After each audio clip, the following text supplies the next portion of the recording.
Hello, in this tutorial I will show you how to create a project request. This can be useful if any of your students have created an interesting project and he wants to show this to the wider audience. Okay, so let's open our GDSC website template fork and let's open assets directory. Now let's find configs and let's find project.json. Okay, so in general here's our all projects. So now let's click the pencil button to edit this file. Let's make a copy of one of these projects to just create a new one and edit with different data to see this or change. Okay, so let's make it PR project. Let's change the technologies. Yeah. Okay. Okay, good. So now we are having a new project. So again, commit message. I think it is good to add a kind of prefix project with the project name we have created, and then some short message that, okay, for example, I have created a new project or this kind of stuff.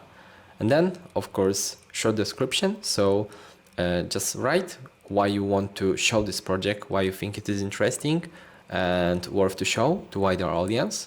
And remember to select that we want to create a new branch. We don't want to commit directly with the master. So we are creating a PR project branch to make it easy to find.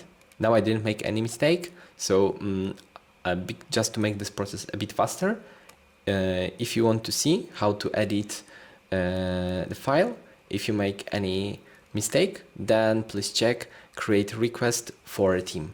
I'm showing how to do that. Okay, so now let's create this pull request. And okay, so the pull request is created. Now me as a, for example, reviewer, so GDSC lead or maybe someone for the comp team can just open this pull request and check what changed. Okay, so I can see that there is new project add, there is no any errors. Okay, so it looks good for me, ready to go. I will say I can approve this. And okay, good. So it is approved. Now I can merge this with the master. And of course, remove the branch because it's not needed anymore. Now, let me go back to our GitHub pages and let's see, is it already deployed? Okay, again, we need to wait a little bit. Oh, now it is deployed really fast. Let me open this. Here we go. And okay, now let's open the projects.